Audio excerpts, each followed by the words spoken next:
Friends, welcome to my channel. आज हम पढ़ेंगे फिस्कल पॉलिसी के बारे में इंडिया में। फिस्कल पॉलिसी हमसे हमें पता है कि दो प्रकार की पॉलिसी होती है, एक monetary policy and fiscal. Monetary जो आरबीआई करता है मैनेज, एंड फिस्कल जो गवर्नमेंट की होती है। तो फिस्कल पॉलिसी एक पार्ट है economic policy of the government का, जो रिलेटेड है गवर्नमेंट की इनकम और गवर्नमेंट एक्सपेंडिचर से। मतलब सरकार कितना खर्चा करेगी और कितना रेवेन्यू जनरेट करेगी, उससे रिलेटेड होती है। इसमें कहता है कि इंक्लूड होते हैं public expenditure policies, taxation policies and public डेप्ट पॉलिसीज एंड डिफिशिएंट फाइनेंसिंग। देखो, पब्लिक एक्सपेंडिचर मतलब लोगों के लिए खर्चा, रोड बनवाना, ब्रिज बनवाना, सड़क, ठीक है। टैक्सेशन मतलब टैक्स लगाएगी तो इनकम कमाएगी, ठीक है। तो वही पब्लिक डेप्ट से पॉलिसीज और डिफिशिएंट फाइनेंस। इसका एम क्या है? कुछ ऑब्जेक्टिव को अचीव करना, कि अच्छा इकोनॉमिक डेवलपमेंट हो। इकोनॉमिक जो भी इनइक्वलिटीज़ है, मतलब अमीर गरीब के बीच का जो भेद है उसमें कमियाँ आए, ठीक है। और प्रमोटिंग कैपिटल फॉर्मेशन, और कैपिटल फॉर्मेशन को प्रमोट करना। अब मेजर्स क्या है फिस्कल पॉलिसी के? तो फिस्कल पॉलिसी रिलेटेड है इनकम एंड एक्सपेंडिचर से गवर्नमेंट के। इसको हम बजटरी पॉलिसी भी बोल सकते हैं, ठीक है। इसको हम इनकम एंड एक्सपेंडिचर पॉलिसी भी बोल सकते हैं सरकार की, या टैक्स एंड एक्सपेंडिचर पॉलिसी भी बोल सकते हैं। जो फिस्कल पॉलिसी होती है ये बहुत ज़्यादा इंपॉर्टेंट रखती है हर देश के लिए, चाहे वो डेवलप्ड हो चाहे डेवलपिंग हो। डेवलप मतलब जो डेवलप हो चुका, और डेवलपिंग मतलब अभी जो डेवलपमेंट की स्टेज में है, चल रहा है। तो कहते हैं कि इट इज़ एन ये एक इंस्ट्रूमेंट है इकोनॉमिक ग्रोथ को प्रमोट करने के लिए, एम्प्लॉयमेंट को प्रमोट करने के लिए, एंड सोशल वेलफेयर को बढ़ाने के लिए। जो फिस्कल पॉलिसी है इसको हम डिफाइन कर सकते हैं गवर्नमेंट की इकोनॉमिक पॉलिसी का जो एक पार्ट है जो डील करता है टैक्स से, गवर्नमेंट के एक्सपेंडिचर से, बोरोइंग से एंड डिफिशिएंट फाइनेंसिंग से, और पब्लिक डेप्ट से मैनेजमेंट से। जो गवर्नमेंट्स पब्लिक एक्सपेंडिचर और पब्लिक रिवेन्यू पॉलिसी है ना, वो बहुत ज़्यादा इंपॉर्टेंट इम्पैक्ट डालती है economic equity and economic development पे। यहाँ पे कुछ डेफिनेशन है फिस्कल पॉलिसी की, तो कोई भी कर सकते हो। जैसे कि फिस्कल पॉलिसी एक पॉलिसी है जिसके अंदर गवर्नमेंट है ना यूज़ करती है एक्सपेंडिचर को रिवेन्यू प्रोग्राम्स को प्रोड्यूस करने के लिए, डिज़ायरेबल इफेक्ट्स और जो भी अनडिज़ायरेबल इफेक्ट्स हैं उनको हटाने के लिए, ठीक है। नेशनल इनकम पे और प्रोडक्शन एंड एम्प्लॉयमेंट पे।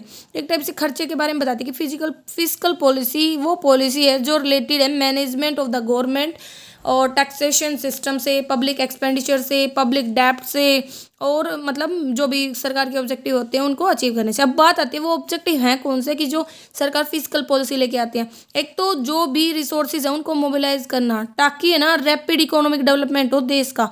इंक्रीज करना लोगों की सेविंग को, ताकि लोग पैसे को सेव करें, सफिशिएंट फाइनेंशियल रिसोर्सेज अवेलेबल हो देश में। इंक्रीज करना इन्वेस्टमेंट की रेट को, ठीक है, जिससे क्या होगा कैपिटल फॉर्मेशन। क्यों? लोग सेव करेंगे, वो इन्वेस्ट करेंगे, एंड उसका कैपिटल फॉर्मेशन होगा। पॉवर्टी को हटाना, अनएम्प्लॉयमेंट को हटाना। अब सरकार सड़कें वगैरह बनवाते, खर्चा करते हैं, तो लोगों को काम मिलता है, रोजगार मिलता है, ठीक है। रिड्यूस करना इकोनॉमिक इनइक्वलिटी को, मतलब अमीर गरीब के भेद को कम करना। रिड्यूस करना रीजनल डिस्पैरिटीज़ को, गाँव शहरों के बीच में जो भी अंतर है उसमें कमी करना, ठीक है। अब बात आती है कि यहाँ पे हमें दे रखा है अचीव करना इकोनॉमिक स्टेबिलिटी, मतलब इन्फ्लेशन डिफ्लेशन की सिचुएशन को देखना, एंड इंश्योर करना ऑप्टिमम यूटिलाइजेशन की, जितने भी रिसोर्सेज हैं उनका अच्छे से यूज़ हो। अब बात आती है यहाँ पे हमारे पास टेक्निक्स क्या हैं, टूल्स क्या हैं, या कौन कौन से इंस्ट्रूमेंट यूज़ किए जाते हैं फिजिकल पॉलिसी में। तो फिजिकल पॉलिसी की 4 टेक्निक है: public expenditure, taxation policy, public डेप्ट पॉलिसी एंड डिफिशिएंट फाइनेंसिंग। पहला टूल है पब्लिक एक्सपेंडिचर पॉलिसी, जो रिलेटेड है एक्सपेंडिचर से सरकार के, और जो अदर टूल है वो इनकम से रिलेटेड है, फाइनेंशियल रिसोर्सेज से रिलेटेड है। जो फिजिकल पॉलिसी है गवर्नमेंट की, ये हम एनुअल बजट में भी देखते हैं। तो देखते हैं यहाँ पे हम पब्लिक एक्सपेंडिचर पॉलिसी। कहता है कि जो पब्लिक एक्सपेंडिचर है ये इन्फ्लुएंस करता है इकोनॉमिक एक्टिविटीज़ को एक देश की बहुत ज़्यादा। जो पब्लिक एक्सपेंडिचर होता है वो 2 प्रकार का होता है। एक तो डेवलपमेंट के लिए जो खर्चा किया जा रहा है, एक नॉन डेवलपमेंट। मतलब डेवलपमेंट में तो ये हो गया कि भाई जिससे कुछ चीज़ बन रही हो, प्रोड्यूस हो रही हो, तो ये बहुत ज़्यादा इंपॉर्टेंट रखता है इकोनॉमिक ग्रोथ के लिए। एक्सपेंडिचर ऑन डेवलपमेंट एक्टिविटीज़ के लिए बहुत ज़्यादा पैसे की ज़रूरत होती है। सो मच कैपिटल है ना वो अवेलेबल नहीं होती प्राइवेट सेक्टर से अकेले, इसके लिए बहुत ज़्यादा पब्लिक एक्सपेंडिचर में इंक्रीमेंट की जरूरत होती है। तो डेवलपमेंट का मतलब होता है भाई ट्रांसपोर्ट सिस्टम बना देना, ठीक है। जो मीन्स है इरिगेशन से, सिंचाई के साधन है उनको बढ़ा देना। पावर प्रोजेक्ट मतलब जो भी बिजली वगैरह से रिलेटेड है उनको पूरा करना। एक्सपेंड करना एजुकेशनल, मतलब हॉस्पिटल वगैरह खुलवाना, स्कूल वगैरह खुलवाना। तो ये सारे जो भी होते हैं खर्चे ये पब्लिक एक्सपेंडिचर की हेल्प से ही हो सकते हैं। पब्लिक एक्सपेंडिचर है ना किन किन तरीके से हो सकता है भाई, पब्लिक इंटरप्राइज का डेवलपमेंट करके। अंडर डेवलपमेंट कंट्रीज है ना उनमें बेसिक और हैवी इंडस्ट्रीज की कमी है, तो एस्टैब्लिशमेंट करके इन इंडस्ट्रीज की जो रिक्वायर्ड हुज कैपिटल इन्वेस्टमेंट है वो हो सकता है। ये इन्वॉल्व करते हैं बहुत ज़्यादा रिस्क में, क्योंकि ये ना जो प्राइवेट सेक्टर होता है can't set up this industry, वो तो खुद से तो इन इंडस्ट्रीज को नहीं बनाता, क्योंकि रिस्क ज़्यादा है, पैसा भी ज़्यादा चाहिए, क्योंकि हर प्राइवेट सेक्टर क्या चाहता है, प्रॉफिट चाहता है। इसीलिए सरकार ये कर सकती है सपोर्ट करना प्राइवेट सेक्टर को। भाई रेट ऑफ इकोनॉमिक ग्रोथ को बढ़ाने के लिए गवर्नमेंट को इनकोरेज करना चाहिए प्राइवेट सेक्टर को। गवर्नमेंट को उन्हें बहुत सारी सब्सिडी कंसेशंस देनी चाहिए, टैक्स में छूट देनी चाहिए, ताकि वो भी गाँव के डेवलपमेंट में काम करे, पब्लिक एक्सपेंडिचर पे काम करे। डेवलपमेंट ऑफ इंफ्रास्ट्रक्चर, गवर्नमेंट को ना बहुत ज़्यादा पैसा है ना खर्च करना चाहिए डेवलप करने के लिए इंफ्रास्ट्रक्चर, जो बहुत ज़्यादा जरूरी है इकोनॉमिक डेवलपमेंट के लिए। इसमें आते हैं रेलवे बनाना, पावर प्रोजेक्ट बनाना, रोड्स बनाना, एयरपोर्ट बनाना, पोर्ट्स बनाना। सोशल वेलफेयर, जो गवर्नमेंट स्पेंड करती है पैसा पब्लिक हेल्थ के लिए, एजुकेशन के लिए, ड्रिंकिंग वाटर, सैनिटेशन, वो सब इसमें आता है भाई। अच्छे पानी के लिए नलकूप वगैरह बनवा देना गाँव में, ठीक है। टैक्सेशन पॉलिसी, टैक्स ना मेन सोर्स है रेवेन्यू का। हमें पता है सरकार को पैसा कहाँ से मिलता है, कहाँ से इनकम होती है, टैक्स से। और जो गवर्नमेंट होते हैं दो प्रकार के टैक्स लगाती है, एक डायरेक्ट एक इनडायरेक्ट। हमें पता है डायरेक्ट तो जो डायरेक्टली हमारी इनकम पे लगता है, जो उसी पर्सन पे लगता है जिससे वो रिलेटेड। इनडायरेक्ट होता है जो मतलब पर्सन पे नहीं लगता, बल्कि इसको किसी और पे शिफ्ट कर सकते हैं मतलब हम, क्योंकि गुड्स एंड सर्विसेज की फॉर्म में होता है। तो डायरेक्ट टैक्स तो डायरेक्टली एसएससी पे करता है गवर्नमेंट को, income tax, wealth tax. Indirect tax indirectly पे किया जाता है पब्लिक के द्वारा गवर्नमेंट को। ये जो टैक्स होते हैं ये कौन चार्ज करेगा भाई, जो भी सामान हमें बेच रहा है वो, ठीक है, पब्लिक से, और फिर बाद में गवर्नमेंट को पे करता है। एक्साइज ड्यूटी, कस्टम ड्यूटी, ठीक है, ये सब इसमें आ जाते हैं। फिर इसमें वैट है, जीएसटी। अब आज के टाइम में तो एक टैक्स हमारा बन गया है GST, goods and service tax. Direct tax progressive है, मतलब जैसे जैसे आपकी इनकम बढ़ती है वैसे वैसे इनकी रेट बढ़ती है। लेकिन इनडायरेक्ट टैक्स रिग्रेसिव है, सब पे सेम अमाउंट में लगता है, चाहे अमीर हो गरीब हो, उस वस्तु को खरीदेगा तो उस पर जितना टैक्स है वो सबको पे करना पड़ेगा। अब मेन ऑब्जेक्टिव क्या है टैक्सेशन पॉलिसी के, उनको देख लेते हैं।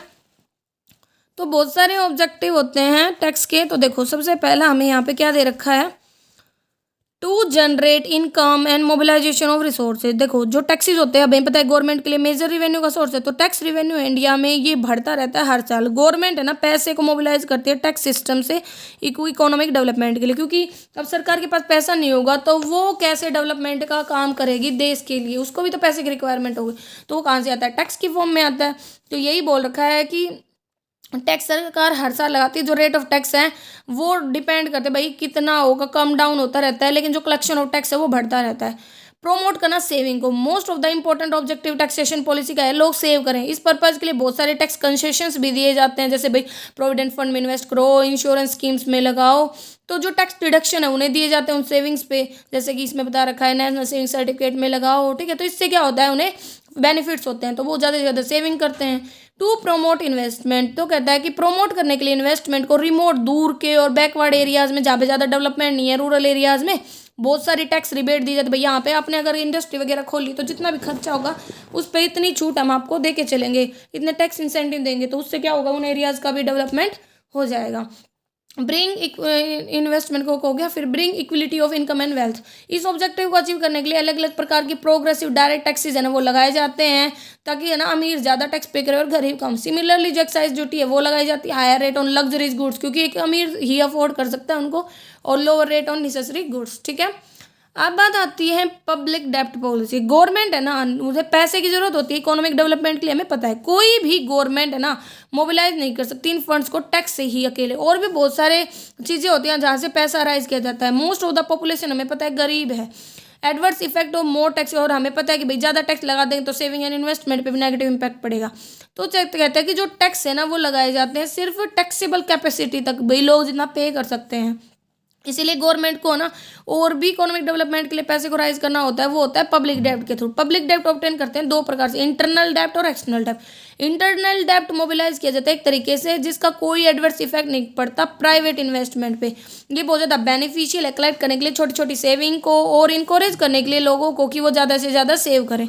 स्पेशल एफर्ट्स किए जाते हैं मोबिलाइज करने के लिए रूरल की जो भी गाँव की छोटी छोटी सेविंग्स होते हैं। इंडिया में स्मॉल सेविंग्स के कलेक्ट करने के लिए ना बहुत सारे लोगों को कॉमर्शियल बैंक वगैरह प्रोवाइड किए गए हैं, पोस्ट ऑफिस वगैरह प्रोवाइड किए गए हैं। एक्सटर्नल डेब्ट, India can't meet its financial requirement को सिर्फ इंटरनल डेब्ट से पूरा नहीं करता, ये बोरो करता है अब्रोड से भी, मतलब दूसरे देशों से लोन वगैरह लेना, ठीक है। मेन एडवांटेजेस क्या है फॉरेन लोन की, कि ये जो लोन है ये फॉरेन करेंसी में रिसीव होते हैं। ठीक है।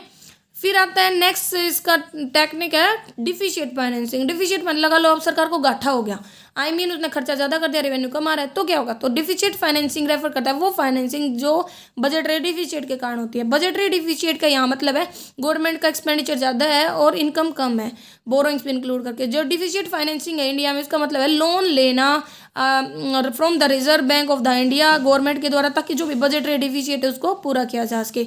जो रिजर्व बैंक है वो ना ये लोन देता है नई करेंसी नोट्स को इशू करके, जिसके कारण क्या होता है मनी सप्लाई बढ़ जाती है। मनी सप्लाई बढ़ने के कारण क्या होता है, वैल्यू ऑफ मनी गिर जाती है। वैल्यू ऑफ मनी गिरने के कारण क्या होता है कि जो इंक्रीज होता है प्राइस लेवल में वो बढ़ जाता है, और डिफिशिएट फाइनेंसिंग है वो लो हो जाती है, और कहता है कि इससे प्राइस राइज हो जाता है इकोनॉमी में। ठीक है। तो जो under develop country like India है वहाँ पे लेवल ऑफ इनकम बहुत ज़्यादा कम है, इसीलिए लोगों की कैपेसिटी सेव करने की भी बहुत कम है, टैक्सेबल कैपेसिटी भी बहुत कम है, तो ये सिचुएशन आती ही रहती है। ठीक है। इसीलिए डिफिशिएट फाइनेंसिंग है ना, इसको यूज़ किया जाता है सेफ्टी के लिए भी।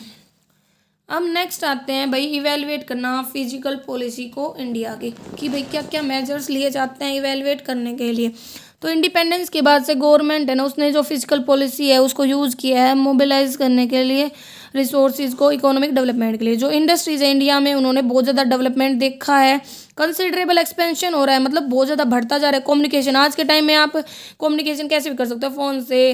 पहले तो सिर्फ हमारे पास लेटर वगैरह होते थे, लेकिन आज के टाइम में हम है ना फ़ोन वगैरह से, टेक्नोलॉजी, इंटरनेट, मीडिया से ट्रांसपोर्ट भी बढ़ गया है, रोड वगैरह भी अच्छे हो गए, कनेक्टिविटी, रेलवे वगैरह, कैनाल वगैरह। ठीक है। तो इससे क्या हो रहा है कि मतलब हमारा डेवलपमेंट बढ़ता जा रहा है, लेकिन भाई इंक्रीज हो रहा है टैक्स का बर्डन, कैपेसिटी लोगों की घटती जा रही है। ठीक है।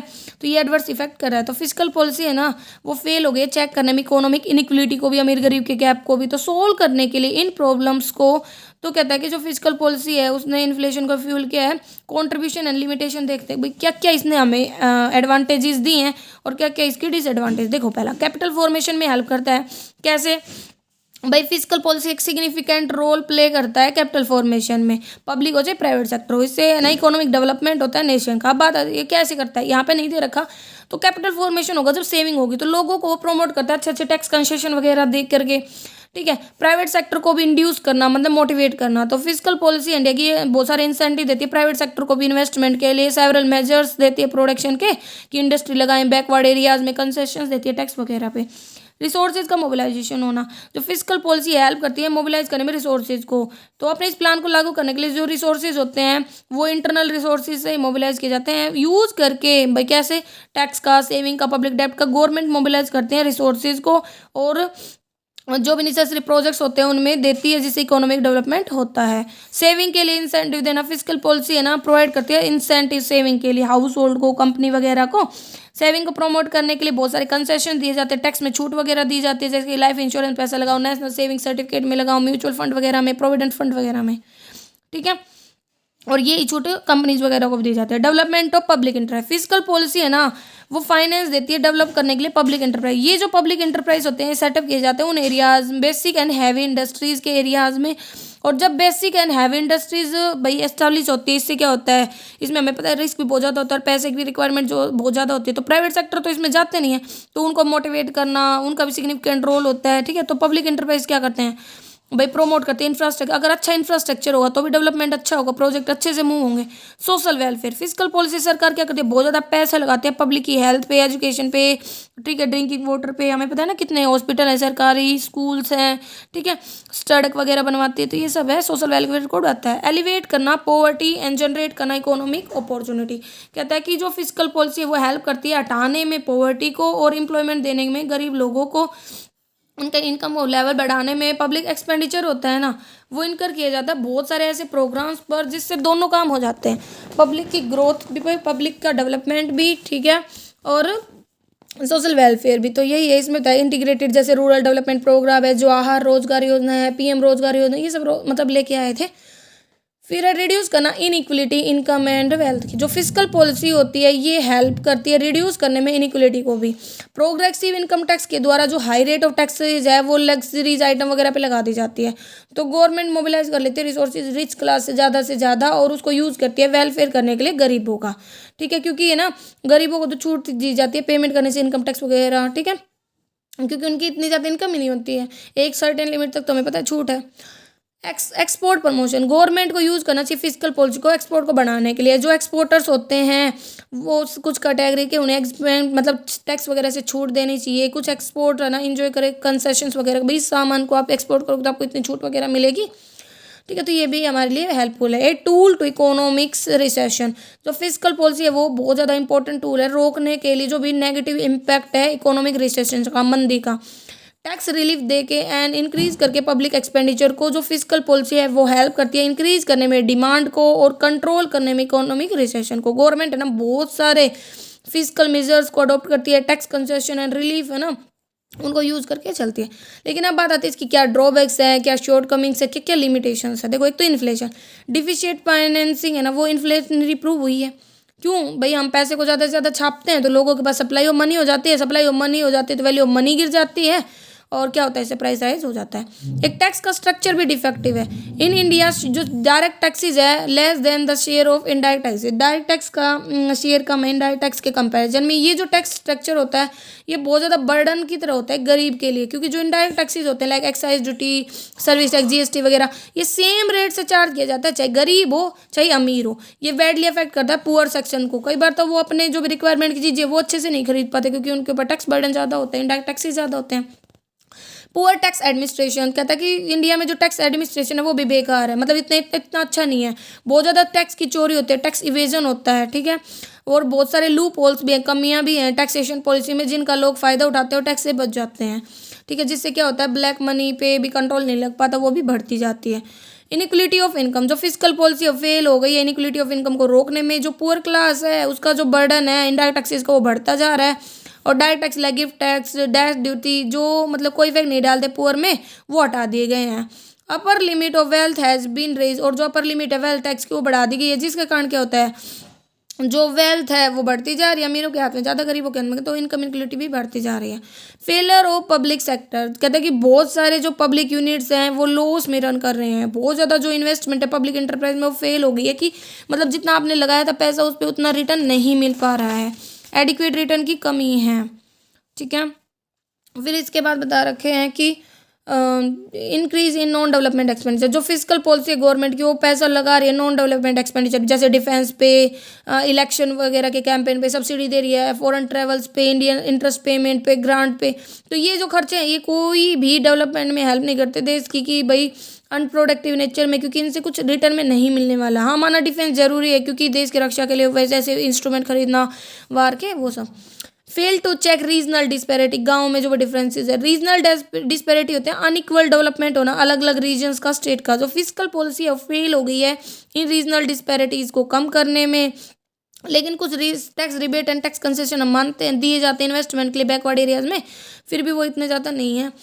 इंक्रीजिंग इंटरेस्ट बर्डन, कहता है कि जो फिजिकल पॉलिसी है गवर्नमेंट की वो ह्यूज पब्लिक डेब्ट्स लेती है बहुत इंटरनल एंड एक्सटर्नल सोर्सेज के फॉर्म में, जिससे कारण क्या होता है अनड्यू इंटरेस्ट बर्डन बढ़ जाता है गवर्नमेंट एक्सचेकर पर। अब है पॉवर्टी को हटाने में भी फेल हो गई है। जो despite the working of more than 5 decade से काम करे ये पॉलिसी, लेकिन इतनी सक्सेसफुल नहीं होगी पॉवर्टी को हटा पाए, अनएम्प्लॉयमेंट प्रॉब्लम्स को सोल्व कर पाए, क्योंकि ये प्रोडक्टिव एम्प्लॉयमेंट देने में फेल हो गई है, ठीक है। अब क्या क्या सजेशंस हैं इसको इम्प्रूव करने के लिए, तो बहुत सारे सजेशन है। तो कि भाई जो भी आपने प्रॉब्लम पड़ी उन्हीं का उल्टा कर दो, नॉन डेवलपमेंट एक्सपेंडिचर को कम से कम करो, ज़्यादा से ज़्यादा डेवलपमेंट एक्सपेंडिचर पे फोकस करो, ठीक है। पब्लिक डेब्ट्स में कमी करो, गवर्नमेंट को रिड्यूस करना चाहिए डिपेंडेंस पब्लिक डेब्ट्स के ऊपर, क्योंकि इससे इंटरेस्ट बर्डन बढ़ जाएगा सरकार का जो उन्हें पे करना पड़ेगा। 14th फाइनेंस कमीशन ने भी सजेस्ट किया था कि पब्लिक डेब्ट को कम करना चाहिए सेंटर एंड स्टेट्स के।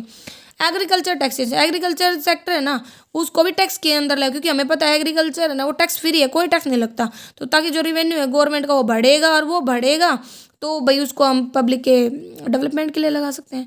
Increase in profitability of public sector enterprise, जो इफिशियंसी है पब्लिक सेक्टर एंटरप्राइज की वो भी इम्प्रूव करनी चाहिए, ठीक है, जिसके कारण ताकि जो फेयर रिटर्न है कैपिटल का वो हो पाए। गवर्नमेंट को ना ज़्यादा से ज़्यादा डिपेंड नहीं रहना चाहिए डिफिशिएंट फाइनेंसिंग पे, पैसे छापने पर, क्योंकि ये भी एक बाद में इन्फ्लेशन की सिचुएशन क्रिएट कर देता है। वाइड स्कोप ऑफ टैक्सेस, जो टैक्सेशन सिस्टम है वो ब्रॉड बेस्ड है, वो मतलब ब्रॉड बेस्ड होना चाहिए ताकि लार्ज पॉपुलेशन है ना वो टैक्स की नेट में आ पाए। It will not only increase, ये गवर्नमेंट की रेवेन्यू को ही नहीं बढ़ाएगा बल्कि एक्सपेंडिचर भी बढ़ाएगा सोशल वेलफेयर के लिए। मोर डायरेक्ट टैक्सेस, ज़्यादा से ज़्यादा कहते हैं इंपॉर्टेंस देनी चाहिए डायरेक्ट टैक्सेस को, ना कि इनडायरेक्ट को। गवर्नमेंट को ना एक्सपेंड करना चाहिए डायरेक्ट टैक्सेस का स्कोप, क्योंकि जो डायरेक्ट टैक्सेस होते हैं वो गरीबों पर ज़्यादा इम्पैक्ट नहीं डालते हैं। Reduction in tax evasion, tax evasion मतलब जो कर है उसकी चोरी रोकना।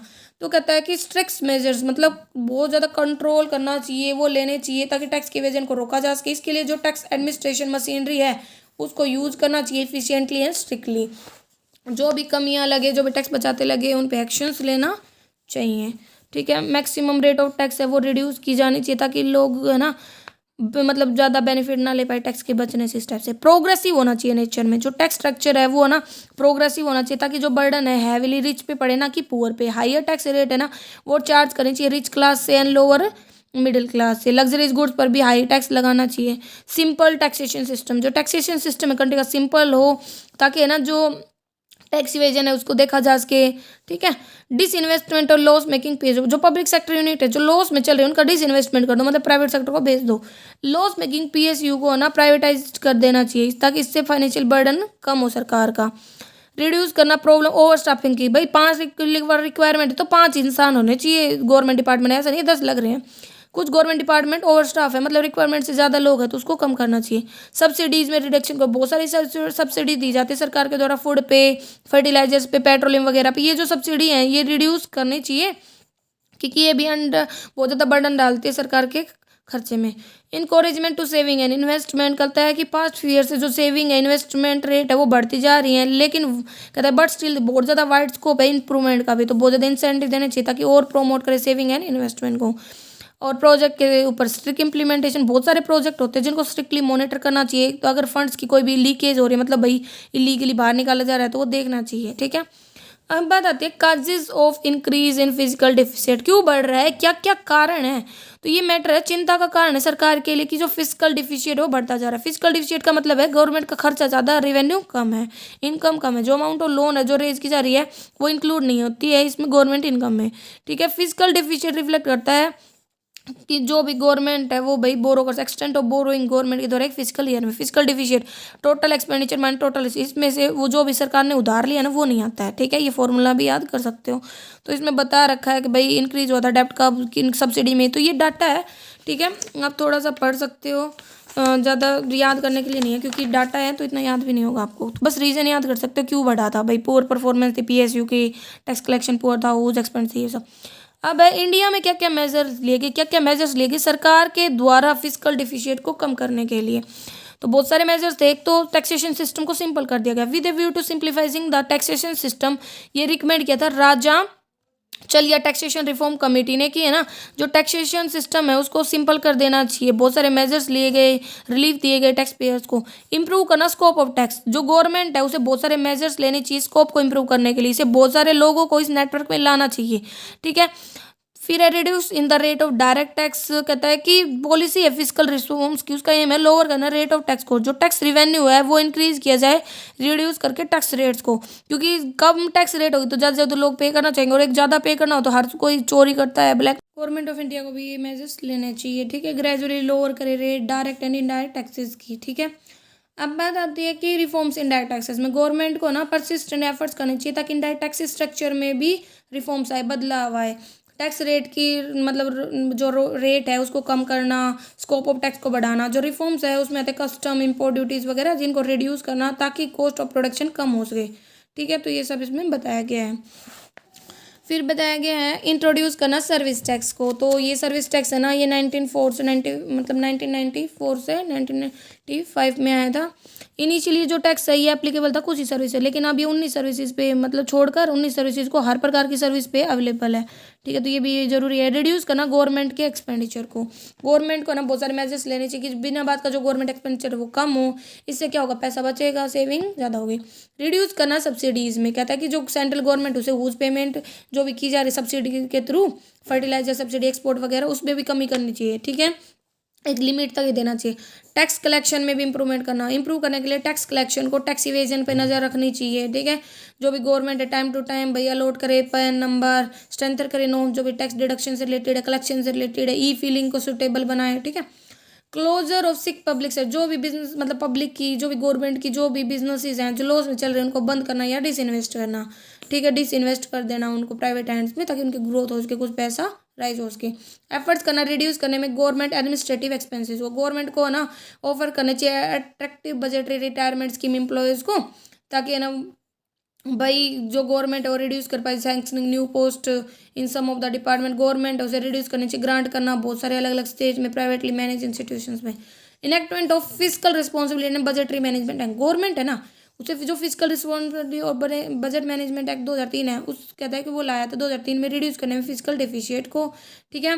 Reduction in central sales tax, इसमें कमी करना, तो यहाँ पे डाटा है ना वो तो आप ये पढ़ भी सकते हो, याद इतना ज़रूरी नहीं है। इंट्रोड्यूस की हिस्ट्री तो आपको पता ही है, आज के टाइम में एक ही टैक्स है, सारे टैक्स को मिला के जितने भी इंडायरेक्ट टैक्सेस थे उनकी जगह एक ही टैक्स लगते हैं, कंप्रिहेंसिव वैल्यू है, ठीक है। इस पर सेंट्रल GST SGST ये सारे इसके कम्बिनेशन में है, ठीक है। और इसके 4 रेट्स हैं वैसे तो, 5%, 12%, 18% एंड 28%, ठीक है। तो इन रेट से GST चार्ज होता है, तो ये सरकार लेके आई है 1 जुलाई 2017 से, तो ये भी इम्पोर्टेंट है। तो अगर आप पहली बार मेरे चैनल पे इसे लाइक करें, सब्सक्राइब करें, अपने दोस्तों में शेयर करें। Thank you.